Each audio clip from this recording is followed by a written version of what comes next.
Hi friends, welcome back to my channel. ನಾನು ಲಕ್ಷ್ಮಿ. ಇವತ್ತು daily ಬ್ಲಾಗ್ನ ಮಾಡ್ತಾ ಇದ್ದೀನಿ. ಇವತ್ತು ಶುಕ್ರವಾರ ಬೆಳಗ್ಗೆಯಿಂದನೇ ಬ್ಲಾಗ್ನ ಶುರು ಮಾಡಿದ್ದೀನಿ. ಬೆಳಗ್ಗೆ ಎದ್ದ ತಕ್ಷಣ ನಂದು ಎಕ್ಸಸೈಸ್, ಮಾಮೂಲಿ ಎಕ್ಸಸೈಸ್ ಎಲ್ಲನೂ ಮುಗಿಸ್ಕೊಂಡು ಇವಾಗ ಬಾಗಿಲು ತೊಳೆದು, ಇವತ್ತು ಶುಕ್ರವಾರ ಅಲ್ಲ, ಶುಕ್ರವಾರ ಅಂತಂದರೆ ಬಾಗಿಲು ತೊಳಿ, ರಂಗೋಲಿ ಹಾಕು, ಪೂಜೆ, ಅಡುಗೆ ಮಾಡು ಅದೇ ಇರುತ್ತೆ. ಇವತ್ತು ಬೆಳಗ್ಗೆ ಎದ್ದ ತಕ್ಷಣ ಬಾಗಿಲೆಲ್ಲ ತೊಳ್ಕೊಂಡು ರಂಗೋಲಿನ ಹಾಕೋತಾ ಇದ್ದೀನಿ.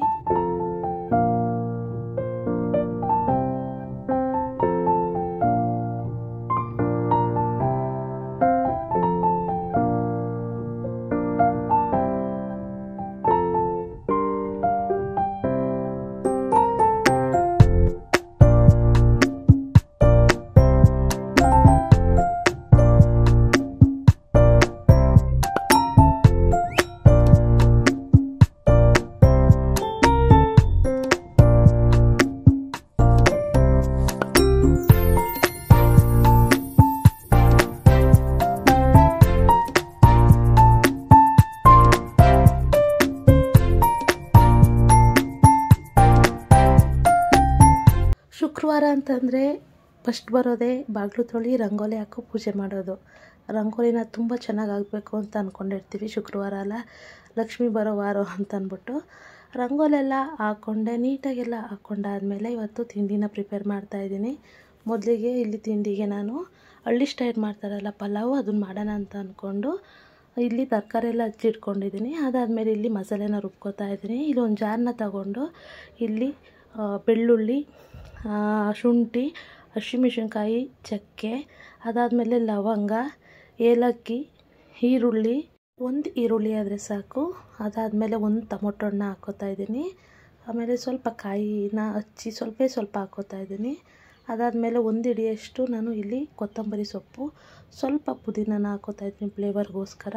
ಅದು ಹಾಕ್ಕೊಂಡು ಇದಕ್ಕೆ ಮುಖ್ಯವಾಗಿ ಇಲ್ಲಿ ನಾನು ಧನಿಯಾ ಪುಡಿನ ಹಾಕ್ಕೋತಾ ಇದ್ದೀನಿ, 1 ಸ್ಪೂನಷ್ಟು ಹಾಕ್ಕೊಂಡು ಇದಕ್ಕೆ ನೀರು ಹಾಕ್ಕೊಂಡು ಸ್ವಲ್ಪ ನೀರು ಹಾಕ್ಕೊಂಡು ಇದನ್ನು ನುಣ್ಣಗೆ ಪೇಸ್ಟ್ ಮಾಡ್ಕೊಬರ್ತೀನಿ. ನೋಡ್ತಾ ಇರ್ಬೋದು ಕಲರು ಎಷ್ಟು ಚೆನ್ನಾಗಿ ಬಂದಿದೆ ಅಂತ ಹೇಳ್ಬಿಟ್ಟು ಅದನ್ನು ಪಕ್ಕಕ್ಕೆ ಎತ್ತಿಟ್ಕೊಂಡು ಇಲ್ಲಿ ಸ್ಟವ್ ಮೇಲೆ ಒಂದು ಕುಕ್ಕರ್ನ ಇಟ್ಕೊಂಡು ಅದಕ್ಕೆ ಸ್ವಲ್ಪ ಜಾಸ್ತಿನೇ ಎಣ್ಣೆನ ಹಾಕ್ಕೋತಾ ಇದ್ದೀನಿ. ಸ್ವಲ್ಪ ಜಾಸ್ತಿ ಎಣ್ಣೆನೇ ಇರಬೇಕು ಪಲಾವ್ಗೆ. ಅದಾದಮೇಲೆ ಇಲ್ಲಿ ಪಲಾವ್ ಎಲೆ ಮತ್ತು ಮರಾಠ ಮೊಗ್ಗು ಹಾಕ್ಕೊಂಡು ಮಸಾಲೆ ಐಟಮ್ ಎಲ್ಲನೂ ನಾನು ರುಬ್ಬಕ್ಕೆ ಹಾಕ್ಕೊಂಡಿದ್ದೀನಲ್ಲ, ಇಲ್ಲೇನೂ ಹಾಕೋತಾ ಇಲ್ಲ ನಾನು, ರುಬ್ಬಕ್ಕೆ ಹಾಕ್ಕೊಂಡಿರೋದ್ರಿಂದ ಇಲ್ಲಿ ಪಲಾವ್ ಎಲೆ ಮತ್ತು ಮರಾಠ ಮೊಗ್ಗು ಹಾಕ್ಕೊಂಡು ಸ್ವಲ್ಪ ಫ್ರೈ ಆದಮೇಲೆ ಇಲ್ಲಿ 2 ಈರುಳ್ಳಿನ ಈ ಥರ ಉದ್ದಾಗಿ ಕಟ್ ಮಾಡಿಕೊಂಡು ಅದನ್ನು ಸೇರಿಸ್ಕೊಂಡಿದ್ದೀನಿ. ಅದನ್ನು ಸೇರಿಸ್ಕೊಂಡು ಇವಾಗ ನಾನು ಸಾಫ್ಟ್ ಆಗೋವರೆಗೂ ಇದನ್ನು ಫ್ರೈ ಮಾಡ್ಕೋತೀನಿ.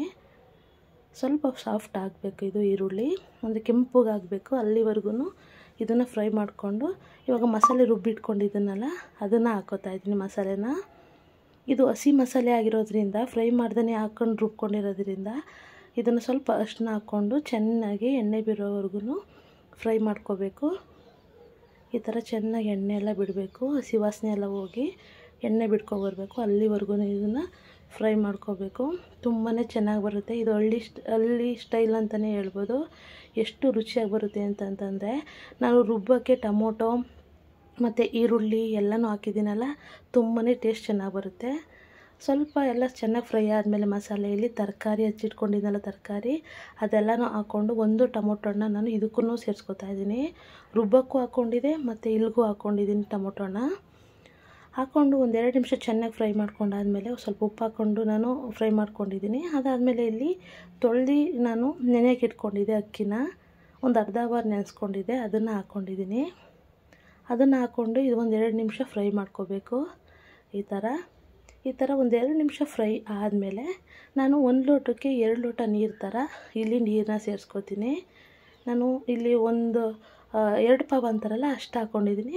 ಅದರಲ್ಲಿ 2 ಪಾವ್ ಅಂದರೆ ಇಲ್ಲಿ 4 ಲೋಟ ನೀರನ್ನ ಹಾಕ್ಕೊಂಡಿದ್ದೀನಿ. ಹಾಕ್ಕೊಂಡು ರುಚಿಗೆ ಎಷ್ಟು ಬೇಕೋ ಅಷ್ಟು ಉಪ್ಪು ಹಾಕ್ಕೊಂಡು ಒಂದು ಮಿಕ್ಸ್ನ ಕೊಟ್ಟು ಮುಚ್ಚಿ ಇದನ್ನು ಕುದಿಯೋಕ್ಕೆ ಬಿಡಬೇಕು. ನೋಡ್ತಾ ಇರ್ಬೋದು ಎಷ್ಟು ಬೇಗ ಕುದಿ ಬಂತು ಅಂತೇಳ್ಬಿಟ್ಟು. ಒಂದು 5 ನಿಮಿಷದಲ್ಲೇ ಕುದಿ ಬರುತ್ತೆ. ಈ ಥರ ಕುದಿಬೇಕಾದ್ರೆ ಒಂದು ರುಚಿಯೆಲ್ಲ ನೋಡಿಕೊಂಡು, ರುಚಿಯೆಲ್ಲ ಕರೆಕ್ಟಾಗಿದ್ದರೆ, ಅಂದರೆ ಉಪ್ಪೆಲ್ಲ ಕರೆಕ್ಟಾಗಿದ್ದರೆ ಒಂದು ಮಿಕ್ಸ್ನ ಕೊಡ್ಕೊಂಡು ಈ ಥರ ಮುಚ್ಚಿ ಒಂದೇ ಒಂದು ವಿಸಿಲ್ನ ಕೂಗಿಸ್ಕೋಬೇಕು. ಯಾಕಂದರೆ ಅಲ್ಲೇ ಕುದಿಯೋಕ್ಕೆ ಬಿಟ್ಟಿದ್ವಲ್ಲ, ಸ್ವಲ್ಪ ಬೆಂದಿರುತ್ತೆ ಅಕ್ಕಿ ಮತ್ತು ತರಕಾರಿ ಎಲ್ಲ, ಅದಕ್ಕೋಸ್ಕರ ಒಂದೇ ಒಂದು ವಿಸಿಲ್ನ ಬರ್ಸ್ಕೊಂಡ್ರೆ ಸಾಕು. ತೋರಿಸ್ತೀನಿ ನಿಮಗೆ ಯಾವ ರೀತಿ ಬಂದಿದೆ ಅಂತ ಹೇಳ್ಬಿಟ್ಟು. ನೋಡ್ತಾ ಇದ್ರಲ್ಲ ಎಷ್ಟು ಚೆನ್ನಾಗಿ ಬಂದಿದೆ ಅಂತ ಹೇಳ್ಬಿಟ್ಟು. ಕಲ್ಲರು ಎಲ್ಲ ಇದನ್ನು ಮಿಕ್ಸ್ ಮಾಡಿಬಿಟ್ಟು ಇದಕ್ಕೆ ಮೊಸರು ಬಜ್ಜಿ ಇದ್ದರೆ ತುಂಬಾ ಚೆನ್ನಾಗಿರುತ್ತೆ. ಒಂದು ಸಲ ನೀವೂ ಟ್ರೈ ಮಾಡಿ ಯಾವ ರೀತಿ ಇತ್ತು ಅಂತಂದ್ಬಿಟ್ಟು ಒಂದು ಕಮೆಂಟ್ ಮಾಡಿ. ಇದು ಹಳ್ಳಿ ಸೈಡು ಜಾಸ್ತಿ ಮಾಡ್ತಾರೆ ಇದನ್ನು. ನಮ್ಮಮ್ಮರು ಈ ಥರ ಚೆನ್ನಾಗಿ ಮಾಡ್ತಾರೆ. ಅದನ್ನು ನೋಡಿಕೊಂಡು ನಾನು ಮಾಡಿದ್ದೆ, ತುಂಬಾ ಚೆನ್ನಾಗಿ ಬಂದಿತ್ತು. ನೋಡ್ತಾ ಇರ್ಬೋದು ಎಷ್ಟು ಚೆನ್ನಾಗಿ ಬಂದಿದೆ ಅಂತ ಹೇಳ್ಬಿಟ್ಟು. ಮೊಸರು ಬಜ್ಜಿ, ಸೌತೆಕಾಯಿ ಮತ್ತು ಮಾವಿನ ಹಣ್ಣೆಲ್ಲ ಐತಲ್ಲ ಅದನ್ನು ಹಾಕ್ಕೊಂಡು ಊಟ ಎಲ್ಲನೂ ಮಾಡಿಕೊಂಡೆ.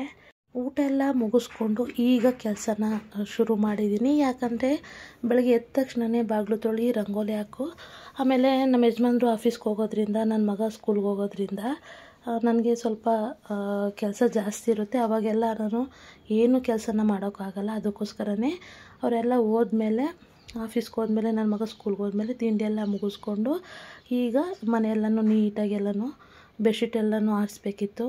ಬೆಡ್ಶೀಟ್ ಎಲ್ಲ ಚೇಂಜ್ ಮಾಡಬೇಕಿತ್ತು. ಅದೆಲ್ಲ ಚೇಂಜ್ ಮಾಡಿಬಿಟ್ಟು ವಾಷಿಂಗ್ ಮಿಷಿನ್ಗೆ ಹಾಕ್ಬಿಟ್ಟು ರೆಡಿ ಮಾಡಿದೆ. ರೂಮ್ ಎಲ್ಲನೂ ರೆಡಿ ಮಾಡಾದಮೇಲೆ ಬಟ್ಟೆ ಎಲ್ಲ ವಾಶ್ ಮಾಡಿದ್ದಿತ್ತು, ಅದನ್ನು ಮರ್ಚೇ ಇರಲಿಲ್ಲ, ತುಂಬಾ ಇತ್ತು. ಅದನ್ನು ಮರ್ಚ್ತಾ ಇದ್ದೀನಿ. ಬಟ್ಟೆನ ಒಗೆದ್ಬಿಡ್ಬೋದು, ಅದನ್ನು ಮರ್ಚಿಬಿಟ್ಟು ಅದ್ರ ಜಾಗಕ್ಕೆ ಇಡೋದಾಯ್ತಲ್ಲ ಅದೇ ಭಾರಿ ಕಷ್ಟ.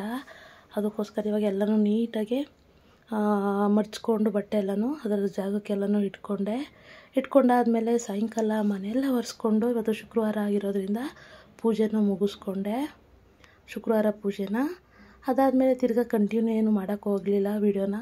ನೆಕ್ಸ್ಟ್ ಡೇ ವೀಡಿಯೋನ ಶುರು ಮಾಡಿದ್ದೀನಿ. ಅಂದರೆ ಶನಿವಾರದ ವೀಡಿಯೋ ಇದು. ಇವತ್ತು ಶನಿವಾರ ನನ್ನ ಮಗುಂಗೆ ರಜೆ ಇತ್ತು. ಅದಕ್ಕೋಸ್ಕರ ಇವತ್ತು ಲೇಟಾಗಿ ಎದ್ದು, ಇವತ್ತು ಸ್ವಲ್ಪ ಲೇಜಿಯಾಗಿ ಎದ್ದು ಇವತ್ತು ತಿಂಡಿಗೆ ಅಂತ ಹೇಳ್ಬಿಟ್ಟು ಚಪಾತಿ ಮತ್ತು ಕ್ಯಾಪ್ಸಿಕಮ್ ಕರಿನ ಮಾಡ್ತಾಯಿದ್ದೀನಿ. ಇದನ್ನು ವೀಡಿಯೋನ ಅಪ್ಲೋಡ್ ಮಾಡಿದ್ದೀನಿ, ಯಾವ ರೀತಿ ಮಾಡೋದು ಕ್ಯಾಪ್ಸಿಕಮ್ ಕರಿ ಅಂತ. ತುಂಬಾ ಚೆನ್ನಾಗಿ ಬರುತ್ತೆ, ಒಂದು ಸಲ ಚೆಕ್ಔಟ್ ಮಾಡಿ ನೀವು. ಕ್ಯಾಪ್ಸಿಕಮ್ ಕರಿ ಮತ್ತು ಚಪಾತಿ ಎಲ್ಲ ರೆಡಿ ಆಯಿತು. ನಮ್ಮ ಯಜಮಾನ್ರು ಆಫೀಸ್ಗೆ ಹೋದ್ಮೇಲೆ ನಾನು ಎಕ್ಸಸೈಸ್ನ ಮಾಡಿದೆ. ಇವತ್ತು ಮೊದಲೇ ಮುಗಿಸ್ಕೊಡ್ತಿದ್ದೆ ಎದ್ದ ತಕ್ಷಣವೇ. ಇವತ್ತು ಸ್ವಲ್ಪ ಲೇಟಾಗಿ ನನ್ನ ಮಗಂಗೆ ರಜೆ ಇರೋದ್ರಿಂದ ಸ್ವಲ್ಪ ಲೇಟಾಗಿ ಎದ್ದು ತಿಂಡಿ ಎಲ್ಲ ಮಾಡಿ ಆಮೇಲೆ ಎಕ್ಸಸೈಸ್ ಮಾಡಿ ಇವಾಗ ಫ್ರೆಶ್ ಆಗಿ ಸ್ನಾನ ಎಲ್ಲ ಮಾಡಿಕೊಂಡು ತಿಂಡಿನ ತಿಂತಾಯಿದ್ದೀನಿ. ನೋಡ್ತಾ ಇರ್ಬೋದು, ತಿಂಡಿ ಎಲ್ಲನೂ ನಾನು ನನ್ನ ಮಗ ಇಬ್ಬರೂ ಮುಗಿಸ್ಕೊಂಡ್ವಿ. ತುಂಬಾ ಚೆನ್ನಾಗಿ ಬಂದಿತ್ತು ಕ್ಯಾಪ್ಸಿಕಮ್ ಕರಿ. ಅದ್ರ ಜೊತೆ ಮತ್ತು ಕ್ಯಾರೆಟು ಮತ್ತು ಸೌತೆಕಾಯಿ ಎಲ್ಲನೂ ತೊಗೊಂಡಿದ್ವಿ. ಇಬ್ಬರು ತಿಂಡಿನ ನೀಟಾಗೆಲ್ಲ ಮುಗಿಸ್ಕೊಂಡಾದ್ಮೇಲೆ ಸ್ವಲ್ಪ ಹೊತ್ತೆಲ್ಲ ರೆಸ್ಟ್ ಮಾಡಿದ್ವಿ ರಜೆ ಇರೋದ್ರಿಂದ. ನೈಟು ನಮ್ಮ ಯಜಮಾನ್ರು ಆಫೀಸ್ ಮುಗಿಸ್ಕೊಂಡು ಬಂದು ಇವಾಗ ನನ್ನ ಬರ್ತಡೇಗೆ ಬಟ್ಟೆ ತೊಗೊಳೋಕ್ಕೆ ಅಂತಬಿಟ್ಟು ಕರ್ಕೊಂಡು ಹೋಗ್ತಾ ಇದ್ದಾರೆ. ನನಗೆ ಗೊತ್ತೇ ಇರಲಿಲ್ಲ ಅವರು ಬಂದು ಕರ್ಕೊಂಡೋಗಿ ಬಟ್ಟೆ ಕೊಡಿಸ್ತಾರೆ ಅಂತ ಹೇಳ್ಬಿಟ್ಟು. ಈ ಸಲ ಏನು ಬೇಡ, ಬರ್ತಡೇ ಏನು ಬೇಡ ಮತ್ತು ಬಟ್ಟೆ ಗಿಟ್ಟೆ ಏನು ಬೇಡ ಅಂತ ಹೇಳಿದ್ದೆ. ಜೂನ್ 9ಕ್ಕೆ ನನ್ನ ಬರ್ತಡೇ ಇರೋದ್ರಿಂದ ಬಾ ಅಂತಂದ್ಬಿಟ್ಟು ಇವತ್ತೇ ಕೊಡ್ಸೋಕೆ ಕರ್ಕೋಗ್ತಾ ಇದ್ದಾರೆ. ನಾಳೆ ಅಪ್ಪ ಅಮ್ಮ ಬರ್ತಾರೆ ಭಾನುವಾರ ಊರಿಗೆ, ಅಂದರೆ ಬೆಂಗಳೂರಿಗೆ ಬರ್ತಾರೆ ಊರಿಂದ. ಅಪ್ಪ ಹೇಳಿದ್ರಂತೆ, ಅಪ್ಪ ಅಂದರೆ ಮಾವ, ಅವಳಿಗೆ ಏನು ಬೇಕೋ ಅದು ಕೊಡಿಸ್ಬಿಡು ಅಂತ ಹೇಳ್ಬಿಟ್ಟು. ಸೋಮವಾರನೇ ಬರ್ತಡೇ ಇರೋದ್ರಿಂದ ಭಾನುವಾರ ಹೋಗೋಕ್ಕಾಗಲ್ಲ ಅಂತೇಳ್ಬಿಟ್ಟು ಇವತ್ತೇ ಕರ್ಕೊಂಡು ಹೋಗ್ಬಿಟ್ಟು ನೋಡ್ತಾಯಿದ್ದೀವಿ. ನಾನು ಡ್ರೆಸ್ನ ತೊಗೋತಾ ಇದ್ದೀನಿ. ಒಂದು ಡ್ರೆಸ್ ಕೊಡಿಸ್ತೀನಿ ಅಂತ ಹೇಳ್ಬಿಟ್ಟು 2 ಡ್ರೆಸ್ನ ಕೊಡಿಸಿದ್ರು. ಅವ್ರು ಹಂಗೇ ಯಾವ ಥರನೂ ತೊಗೊಳೋಕ್ಕೆ ಅಂತ ಹೋದರೆ, ಏನಾದರೂ ಒಂದು ಬಟ್ಟೆ, ಒಂದು ಸೀರೆ ಏನೇ ತೊಗೊಳಕ್ಕೆ ಹೋದ್ರೂ ಅವ್ರು ಒಂದಂತೂ ಕೊಡಿಸೋದೇ ಇಲ್ಲ, ಜೊತೆಗೆ 2-3 ಕೊಡಿಸ್ತಾರೆ. ತುಂಬಾ ಕಲೆಕ್ಷನ್ನು ತುಂಬಾ ಚೆನ್ನಾಗಿತ್ತು. ಎಷ್ಟು ಚೆನ್ನಾಗಿತ್ತು ಅಂತಂದರೆ ಯಾವ್ದು ತೊಗೊಳ್ಳಿ ಯಾವ್ದು ಬಿಡಲಿ ಅಂತ ಅನಿಸ್ತಾಯಿತ್ತು. ಲಾಸ್ಟ್ಗೂ ನಮ್ಮ ಯಜಮಾನ್ರನ್ನೇ ಸೆಲೆಕ್ಟ್ ಮಾಡಿದ್ರು. ತುಂಬಾ ಚೆನ್ನಾಗಿತ್ತು ಡ್ರೆಸ್ಸು. ಒಂದಲ್ಲ ಎರಡಲ್ಲ 3-4 ತೆಗ್ದಾಕ್ಸಿ ನೋಡ್ತಾಯಿದ್ದೀವಿ ನಾವು, ಯಾವ್ದು ಚೆನ್ನಾಗಿರುತ್ತೆ, ಯಾವ ಕ್ವಾಲಿಟಿ ಎಲ್ಲ ಚೆನ್ನಾಗಿತ್ತು ಅಂತ ಅಂದ್ಬಿಟ್ಟು ನೋಡಿಬಿಟ್ಟು ತುಂಬಾ ಚೆನ್ನಾಗಿತ್ತು, ತಗೊಂಡು ಬಂದ್ವಿ. ನಾನು ಯಾವ ಡ್ರೆಸ್ನ ತಗೊಂಡೆ ಅಂತ ಹೇಳ್ಬಿಟ್ಟು ನಾನು ಬರ್ತಡೇಲಿ ನಿಮಗೆ ತೋರಿಸ್ತೀನಿ ಯಾವ ಡ್ರೆಸ್ಸು ಅಂತ ಹೇಳ್ಬಿಟ್ಟು. 2 ಡ್ರೆಸ್ನ ತೊಗೊಂಡು ಬಂದೆ, ತುಂಬಾ ಚೆನ್ನಾಗಿತ್ತು. ಈ ವಿಡಿಯೋನ ನಾನು ಇಲ್ಲಿಗೆ ಎಂಡ್ ಮಾಡ್ತಾಯಿದ್ದೀನಿ. ಈ ವಿಡಿಯೋ ಏನಾದರೂ ಸ್ವಲ್ಪನಾದರೂ ಇಷ್ಟ ಆಗಿದ್ರೆ ಲೈಕ್ ಮಾಡಿ, ಶೇರ್ ಮಾಡಿ, ಕಮೆಂಟ್ ಮಾಡಿ. Thank you for watching. Bye.